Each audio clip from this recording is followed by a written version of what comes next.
Hello, math learners, and welcome to week 3 of our college algebra course.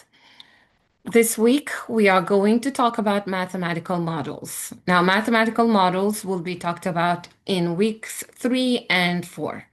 This week, we're going to be focused on the types of mathematical models that are called linear models. And one example is what's called simple interest. So it is important for us to understand the components of the formula for simple interest. So when we say I is equal to P times R times T, what do we actually mean?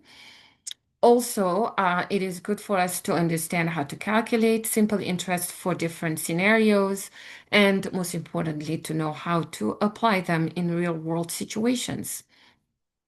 So in week 3, like I said, we're going to be looking at some linear models, such as simple interest. And here we have this formula that says if I'm using simple interest, then the interest I earn on, say, an investment is going to be equal to the principal, how much I have invested, multiplied by the rate of return, multiplied by the amount of time I have been investing.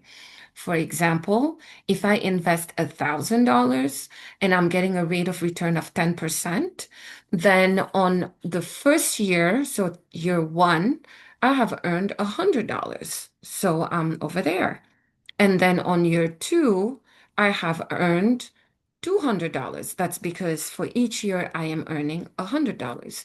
And for year three, I would be earning $300 and so on. In general, for year seven, I would be earning $700 because every year I'm getting 10% of 1,000, which is $100. So if I just do it every year for 7 years, then I end up getting $700. So here, this week, when you are logged into week 3 and you are ready to get started on your work, as always, take a look at the assignments on Alex. So this would be your reading, the homework, the quizzes, also the discussion for the week. Remember to post 3 replies for posts that you have read from your classmates. Also, for this week's supplemental resource, I am giving you an article from Investopedia. Investopedia is a really great resource for anything that has to do with finances, personal finance. I find that it's a good way to really understand sometimes complex concepts, and I think they explain it in a really good way. The only thing to remember is that in our simple interest formula, we're using I for interest, P for principal, R for rate, and T for time. Whereas for them, for the rate, they're using I. So wherever we use R, they're calling it I. And also wherever we're saying T for time, they're saying N for the duration. Otherwise, whatever they're saying, you can just replace those letters to the ones that you feel most comfortable about. This week, you're going to be working on the All About the Benjamins assignment, and you're going to have to turn it in by Saturday. So make sure you are getting started on that fast, or rather quickly or early enough.